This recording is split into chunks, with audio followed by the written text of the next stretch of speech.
എനിക്കും എൻ്റെ കുടുംബത്തിനും മൂന്നാമത്തെ തവണയാണ് മൂകാംബിക ഭഗവതി ദർശനം തന്നത്. ആ ഒരു യാത്രയാണ് നിങ്ങളുമായിട്ട് ഞാനിവിടെ പങ്കുവയ്ക്കുന്നത്. തൃശ്ശൂർ ജില്ലയിൽ നിന്നാണ് നമ്മൾ യാത്ര പുറപ്പെടുന്നത്. ഏകദേശം ഒരു 5:30 നമ്മളെ വീട്ടിൽ നിന്നും ഇറങ്ങി. ഹൈവേ റോഡ് വന്നതുകൊണ്ട് നമ്മളുടെ യാത്ര കുറച്ചുകൂടി എളുപ്പമായിരുന്നു. ഏകദേശം ഒരു 7 മണിയായപ്പോൾ തന്നെ നമ്മൾ മലപ്പുറത്തെത്തി.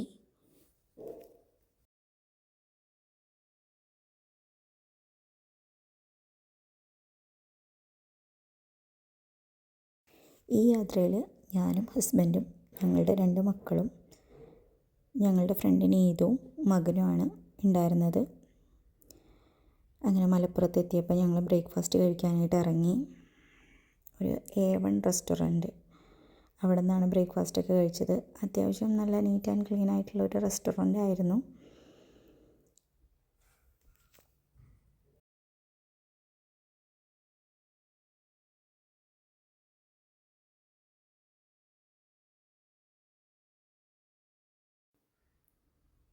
ഇതാണ് അവരുടെ എൻട്രൻസ്.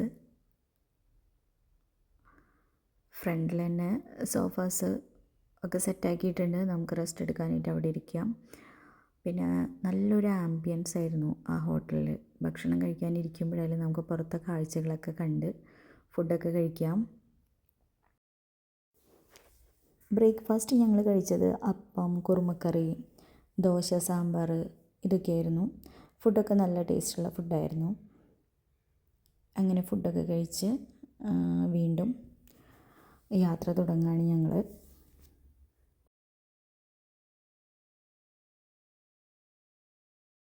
അപ്പോഴേക്കും ഞങ്ങൾക്ക് നല്ലൊരു മഴയൊക്കെ കിട്ടിയിട്ടുണ്ടായിരുന്നു. പിന്നെ ഈ ഹോട്ടലിൻ്റെ പുറത്ത് തന്നെയായിട്ടൊരു ചായയും സ്നാക്സും കിട്ടുന്ന ഒരു ഔട്ട്ലെറ്റും കൂടി ഇവർക്കുണ്ട്.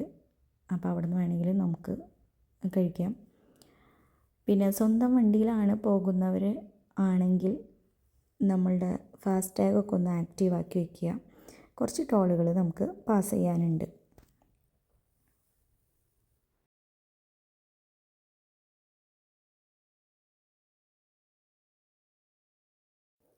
അവിടെ നിന്ന് അങ്ങോട്ട് നല്ല മഴ കിട്ടി ഞങ്ങൾക്ക്. ചില സ്ഥലങ്ങളിലൊക്കെ റോഡ് പണി പുരോഗമിക്കുന്നതേ ഉള്ളൂ. അപ്പോൾ അവിടേക്ക് എത്തുമ്പോൾ ചെറിയ ചെറിയ ബ്ലോക്കുകളും കാര്യങ്ങളൊക്കെ കിട്ടിയിട്ടുണ്ടായിരുന്നു. ഏകദേശം ഒരു 10:30 നമ്മൾ കോഴിക്കോട് എത്തി. കണ്ടിന്യൂസ് ഡ്രൈവിംഗ് ആയതുകൊണ്ട് ഇടയ്ക്കൊക്കെ ഒന്ന് നിർത്തി ഒന്ന് ഫ്രഷായി ഒരു ചായയൊക്കെ കുടിച്ചിട്ടാണ് വീണ്ടും യാത്ര തുടർന്നത്. ഇതും നല്ലൊരു ഫുഡ് സ്പേസ് തന്നെയാണ് കേട്ടോ.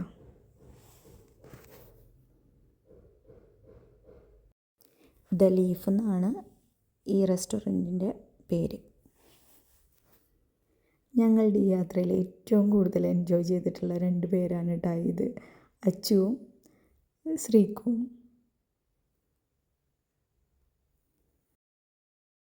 പിന്നെ കണ്ണൂരെത്തി നേരെ മാഹിയിലോട്ട്. മാഹിയിൽ നിന്നായിരുന്നു നമ്മൾ പെട്രോൾ അടിച്ചത്. 5000 രൂപയ്ക്ക് നമ്മൾ പെട്രോൾ അടിച്ചു. അത് അങ്ങോട്ടും ഇങ്ങോട്ടുള്ള യാത്രയ്ക്ക് അത്ര തന്നെ മതിയായിരുന്നു നമുക്ക്. അവിടെ നിന്ന് പെട്രോൾ അടിച്ചതാ മാഹിയുടെ തീരദേശ മേഖലയിലൂടെയുള്ള യാത്രയാണിത്. അപ്പുറത്ത് കടൽ, ചെറിയ ചെറിയ വീടുകളൊക്കെ ഉണ്ട് ഇവിടെ. നല്ലൊരു ആംബിയൻസ് ആണ് ഇതിലൂടെ യാത്ര ചെയ്യുമ്പോൾ നമുക്ക് കിട്ടിയിരുന്നത്.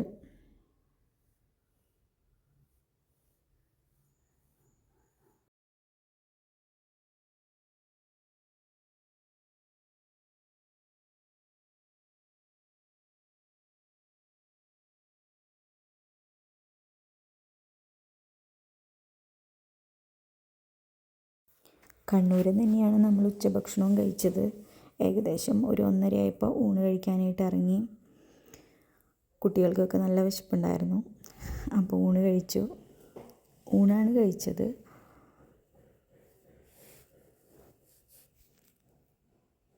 ചോറ്, സാമ്പാർ, എരിശ്ശേരി, അച്ചാർ, പപ്പടം, പായസം ഒക്കെ ഉണ്ടായിരുന്നു. അങ്ങനെ ഊണൊക്കെ കഴിച്ച് വീണ്ടും ഞങ്ങൾ യാത്ര തുടർന്നു. അവിടെ നിന്ന് അങ്ങോട്ട് നല്ലൊരു കാലാവസ്ഥയായിരുന്നു. മഴയൊന്നും നമുക്ക് കിട്ടിയില്ല. അതുകൊണ്ട് യാത്ര വളരെ എളുപ്പമായിരുന്നു. ഇടയ്ക്കിടയ്ക്കുള്ള റോഡ് പണിയുടെ കൺസ്ട്രക്ഷൻ നടക്കുന്നത് കൊണ്ട് അതുമായി ബന്ധപ്പെട്ട ചെറിയ ചെറിയ ബ്ലോക്കുകൾ മാത്രമേ ഉണ്ടായിരുന്നുള്ളൂ. അതൊഴിച്ചാൽ യാത്ര വളരെ സുഖകരമായിരുന്നു. അങ്ങനെ ഞങ്ങളൊരു 4 മണി ഒക്കെ ആയപ്പോൾ കാസർഗോഡ് എത്തി. പിന്നെ ചായ കുടിക്കേണ്ട സമയമായി. ചായ കുടിച്ചു. പിള്ളേർക്ക് മിഠായി സ്നാക്സൊക്കെ വാങ്ങി വീണ്ടും യാത്ര തുടർന്നു. ഏകദേശം ഒരു 4:30 4:45 നമ്മൾ കേരളത്തിൻ്റെ ബോർഡർ കടന്നു നേരെ മാംഗ്ലൂരെത്തി.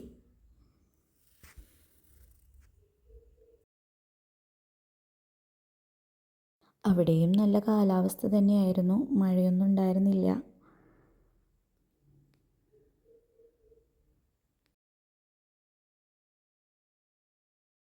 കർണാടകയിലൂടെ യാത്ര ചെയ്യുമ്പോൾ നമുക്ക് കുറച്ച് റിവേഴ്സൊക്കെ കാണാം. ഇത് നമ്മുടെ നേത്രാവതി റിവറാണ് കേട്ടോ. ഇനിയും കുറച്ച് റിവേഴ്സൊക്കെ നമുക്ക് പാസ് ചെയ്യാനുണ്ട്. നല്ല നല്ല കാഴ്ചകളൊക്കെ കണ്ട് അങ്ങനെ യാത്ര ചെയ്യാം. പകലാണെങ്കിലാണ് ഈ കാഴ്ചകളൊക്കെ നമുക്ക് കാണാനായിട്ട് പറ്റുള്ളൂ. ഇപ്പോൾ ഞങ്ങളൊരു ഏകദേശം 5:30 6 മണിയോടൊക്കെ അടുക്കുന്നു കേട്ടോ. ഈ സമയത്ത് കുറച്ച് മഴ വരുന്നതിൻ്റെ ഒരു ആരംഭമൊക്കെ തുടങ്ങിയിട്ടുണ്ട്. അങ്ങനെ പാസ് ചെയ്ത് നമ്മളൊരു 7 മണിയോടടുത്ത് നമ്മൾ കുന്താപുര എത്തിയിട്ടുണ്ട്. കുന്താപുര എത്തിക്കഴിഞ്ഞാൽ കുന്താപുരയിൽ നിന്ന് പിന്നെ നേരെ നമ്മൾ ഒരു 40 കിലോമീറ്റർ കാടിലൂടെ സഞ്ചരിക്കണം ഭഗവതിയുടെ സന്നിധിയിൽ എത്തണമെങ്കിൽ. അങ്ങനെ കുന്താപുരയിൽ നിന്ന് ഒരു 40 കിലോമീറ്റർ കാടിലൂടെ യാത്ര ചെയ്ത് മൂകാംബിക ക്ഷേത്രത്തിൻ്റെ കവാടം എത്തിയിരിക്കുകയാണ്. ഈ കവാടം കാണുമ്പോൾ തന്നെ നമുക്ക് മനസ്സിലുണ്ടല്ലോ എന്തെന്നില്ലാത്തൊരു സന്തോഷം വരും. അമ്മയുടെ അടുത്തെത്തി എന്നുള്ള ആ ഒരു സന്തോഷം. അമ്മയുടെ നടക്കലെത്തിയിരിക്കുകയാണ്. എത്തിയ സമയത്ത് തന്നെ ആഗ്രഹിച്ച പോലെ അമ്പലം അടച്ചിട്ടില്ല. ഭഗവതിയുടെ രാത്രി ശീവേലി നടന്നുകൊണ്ടിരിക്കുകയാണ്. നല്ല തിരക്കുണ്ടായിരുന്നു. എങ്കിലും ഭഗവതിയുടെ ആ ശീവേലി നമുക്ക് കാണാൻ കഴിഞ്ഞു. മനസ്സിലെങ്ങനെയാണോ ആഗ്രഹിച്ചത് അതേപോലെ തന്നെ ഭഗവതിയുടെ രാത്രി ശീവേലിയായിരുന്നു. അപ്പോൾ അത് നമുക്ക് കണ്ടു തൊഴാൻ പറ്റി. പതിവിലും കൂടുതൽ തിരക്കുണ്ടായിരുന്നത് കൊണ്ട് നട അടച്ചിട്ടുണ്ടായിരുന്നില്ല. നമുക്ക് വരിയിൽ നിന്ന് രാത്രി ദർശനവും ഭഗവതി തന്നു. അതിനുശേഷം കുട്ടികളുമായിട്ട് ഭക്ഷണം കഴിക്കാനിരിക്കുകയാണ്. ഭക്ഷണമൊക്കെ കഴിച്ചതിന് ശേഷമാണ് നമ്മൾ റൂമൊക്കെ നോക്കാൻ പോയി. റൂമൊക്കെ എടുത്ത് നമ്മൾ അന്നത്തെ ദിവസം രാത്രി അവിടെ നിന്നു.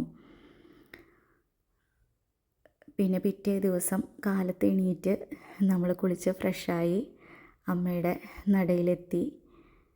ഇതാണ് നമ്മൾ എടുത്തിട്ടുള്ള റൂം നമുക്കൊരു 1000 റുപ്പീസിന് കിട്ടിയിട്ടുണ്ട്. 1000 റുപ്പീസിന് നല്ലൊരു വർത്തായിരുന്നു. നമുക്കൊരു സോഫ ഉണ്ടായിരുന്നു, പിന്നെ കട്ടിൽ, അതുപോലെ ഒരു ഡ്രസ്സിങ് ടേബിള്, പിന്നെ ഒരു ചെയറ്, അത്യാവശ്യം ഒരു നീറ്റ് ആൻഡ് ക്ലീൻ ഉണ്ടായിരുന്നു. റൂമൊക്കെ കിട്ടാനായിട്ട് നല്ല ബുദ്ധിമുട്ടായിരുന്നു. വരുന്നവരുണ്ടെങ്കിൽ റൂമൊക്കെ ബുക്ക് ചെയ്തിട്ട് വരാൻ നോക്കുക. നേരത്തോടെ ബുക്ക് ചെയ്താൽ നല്ലതായിരിക്കും. ശനിയും ഞായറും വരുന്നവരുണ്ടെങ്കിൽ കുറച്ച് തിരക്കായിരിക്കും ഇവിടെ. പിറ്റേ ദിവസം ഞങ്ങളൊക്കെ റെഡിയായി. നല്ല മഴയുണ്ടായിരുന്നു. അങ്ങനെ കാലത്ത് തന്നെ ഭഗവതിനെ തൊഴാനായിട്ട് പോവുകയാണ്. ഇതാണ് ഭഗവതിയുടെ കിഴക്കേ നടയിലേക്കുള്ള എൻട്രൻസ്. നമുക്ക് ചെരുപ്പ് ഇവിടെ വെച്ചിട്ട് നേരെ നടന്ന് കിഴക്കേ നടയിലൂടെ തന്നെ പോകാം. അങ്ങനെ ഞങ്ങൾ അവിടെ എത്തി. കാലത്തെ ദർശനത്തിന് വേണ്ടി ഭഗവതിയുടെ കിഴക്കേ നടയിലൂടെയാണ് ഞങ്ങൾ പ്രവേശിച്ചത്.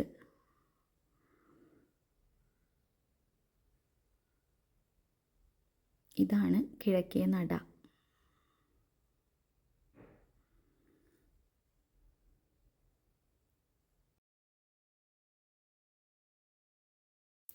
ക്ഷേത്രത്തിലെത്തി. അങ്ങനെ അമ്മയെ കണ്ട് തൊഴുത് നേരെ വഴിപാട് കൗണ്ടറിൽ പോയി റെസിപ്റ്റാക്കി. മക്കൾക്ക് വിദ്യാരംഭ കാണിക്ക എഴുതാനുണ്ടായിരുന്നു. അത് ഓരോരുത്തർക്കും 200 രൂപയാണ് ചാർജ്. റെസിപ്റ്റ് എടുത്തതിന് ശേഷം നമ്മൾ സരസ്വതി മണ്ഡപത്തിലേക്ക് വരിക. സരസ്വതി മണ്ഡപത്തിൽ വന്ന് അവിടെ തന്ത്രിമാരുണ്ടായിരിക്കും, അവർക്കത് കൈമാറുക. അപ്പോൾ അവർ പറയുന്നതിനനുസരിച്ച് നമ്മളത് എഴുതി ഭഗവതിക്ക് ഒരു ദക്ഷിണ വെച്ച് ഭഗവതിയെ നമസ്കരിച്ചുകൊണ്ട് പോന്നു. കല പഠിക്കുന്ന കുട്ടികൾക്കും അത് ഭഗവതിയുടെ മുൻപിൽ സമർപ്പിക്കാം. പാട്ട്, ഡാൻസ്, വയലിൻ, എന്തുമാവട്ടെ എല്ലാ കലകളും ഭഗവതിയുടെ മുൻപിൽ അവിടെ സമർപ്പിക്കാം. ഇനി കൂടുതൽ സമയം നിങ്ങൾക്കത് ചെയ്യണം എന്നുണ്ടെങ്കിൽ നമുക്ക് പുറത്തൊരു സ്റ്റേജ് ഉണ്ട്, അത് ബുക്ക് ചെയ്തിട്ട് അതിനുള്ള സമയം അവർ തരും. ആ സമയത്ത് അതവിടെ നമുക്ക് ചെയ്യാവുന്നതാണ്. അത് മുൻകൂട്ടി ബുക്ക് ചെയ്യണം. അമ്മയുടെ നടയിൽ പരിപാടികൾ അവതരിപ്പിക്കാൻ താല്പര്യമുള്ളവർക്ക് കോൺടാക്റ്റ് ചെയ്യാനുള്ള ഒരു നമ്പർ ഞാൻ താഴെ കൊടുക്കാം. അതിലേക്ക് വിളിച്ച് നിങ്ങളുടെ പരിപാടികളുടെ ഡേറ്റും സമയവും ഒക്കെ നിങ്ങൾക്ക് ചോദിച്ച് മുൻകൂട്ടി ബുക്ക് ചെയ്യാവുന്നതാണ് കേട്ടോ. ഇവിടെയാണ് ചണ്ഡികാ ഹോമം നടക്കുന്ന സ്ഥലം. ഐശ്വര്യത്തിനും സമ്പൽ സമൃദ്ധിക്കും വേണ്ടി ചെയ്യുന്നൊരു ഹോമമാണ്. ഇത് മുൻകൂട്ടി ബുക്ക് ചെയ്യണം. ഇത് അമ്മയുടെ കാലത്തെ ശീവേലി 8 മണിക്കാണ് കേട്ടോ. അത് കാണാനുള്ള ഭാഗ്യവും നമ്മൾക്കുണ്ടായി. ഭഗവതിയെ കണ്ടു തൊഴുതു, ഒപ്പം പ്രദക്ഷിണം ചെയ്തു. മനസ്സ് നിറഞ്ഞു കവിഞ്ഞു. വല്ലാത്തൊരു സന്തോഷവും ആനന്ദവും ഒക്കെ ആയിരുന്നു മനസ്സിൽ. അതിനുശേഷം ബാക്കിയുള്ള ഉപദേവന്മാരെയൊക്കെ തൊഴുതു.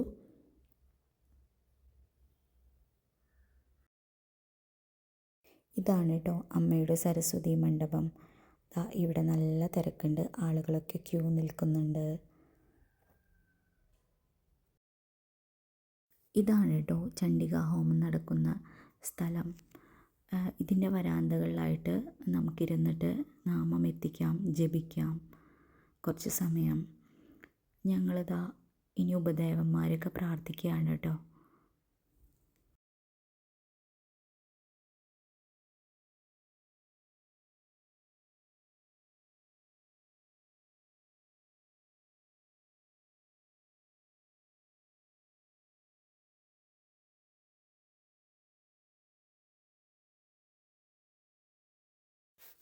നന്ദിയെ കണ്ട് ആഗ്രഹങ്ങളൊക്കെ പറഞ്ഞു ചീക്കു, നീതുവും ഞാനും ഒക്കെ.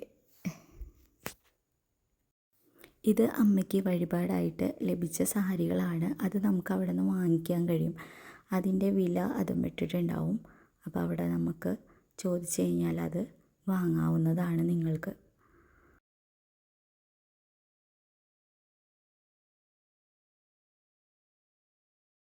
അതിനുശേഷം ഞങ്ങൾ ശ്രീകോവിലേക്ക് കയറാനുള്ള ക്യൂവിൽ നിന്നു. അമ്മയ്ക്ക് സമർപ്പിക്കാനായി ഞാൻ മഞ്ഞ ചെമ്പകപ്പൂക്കളാണ് വാങ്ങിയത്.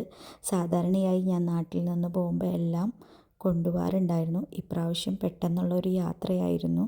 അപ്പോഴേക്കും അമ്മയുടെ ഉച്ചശീവേലി കാണാനുള്ള ഭാഗ്യമുണ്ടായി. ക്യൂവിലായിരുന്നെങ്കിലും അത് കണ്ട് തൊഴാനായിട്ട് പറ്റി. നമ്മളെങ്ങനെയാണോ മനസ്സിലാഗ്രഹിച്ചത് അതേപോലെ തന്നെ ദർശനം തന്നതിൻ്റെ ഒരു സന്തോഷത്തിലായിരുന്നു ഞങ്ങൾ. അങ്ങനെ ഉച്ചശീവേലിയും കണ്ട് തൊഴുതു. ഭഗവതിയെ ശ്രീകോവിൽ കയറി കണ്ട് നന്നായി തൊഴുതു. പ്രാർത്ഥിക്കാനും പറ്റി. അമ്മയുടെ രാത്രി ശീവേലിയും രാവിലത്തെ ശീവേലിയും ഉച്ചശീവേലിയും കണ്ട് തൊഴാനായിട്ടുള്ള ഭാഗ്യം ദേവി ഇപ്രാവശ്യം നമുക്ക് തന്നു. അതിലൊരുപാട് സന്തോഷം. അതിനുശേഷം ഞങ്ങൾ നെയ്വിളക്ക് കത്തിച്ചു. പിന്നെ വഴിപാട് റെസിപ്റ്റ് ആക്കിയിട്ടുണ്ടായിരുന്നത് കുങ്കുമാർച്ചന, ലഡു, ത്രിമധുരം ഇതെല്ലാം തൊഴുതതിന് ശേഷം പോയി നമ്മൾ വാങ്ങിച്ചു കൗണ്ടറിൽ നിന്ന്. കുങ്കുമാർച്ചന നടത്തി കഴിഞ്ഞാൽ നമുക്ക് പ്രസാദമായിട്ട് ഭഗവതിയുടെ അടുത്ത് പൂജിച്ച കുങ്കുമം ലഭിക്കും. ഇത് ഭഗവതിയുടെ തേരാണ് കേട്ടോ. പുറത്തെ സ്റ്റേജിൻ്റെ അവിടെ ആണ് വെച്ചിട്ടുള്ളത്. ഇതാണ് പുറത്തെ സ്റ്റേജ്. പരിപാടികളൊക്കെ അവതരിപ്പിക്കാനായിട്ടുള്ളത്.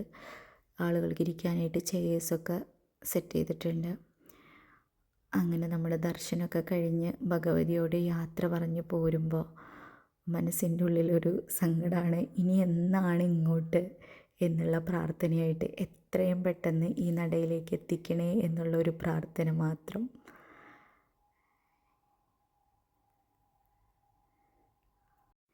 അങ്ങനെ ഞങ്ങൾ 2 മണിയായപ്പോൾ അമ്പലത്തിൽ നിന്നും ഇറങ്ങി ദാ ഭഗവതിയുടെ കവാടം കഴിഞ്ഞു പോന്നിരിക്കുകയാണ്.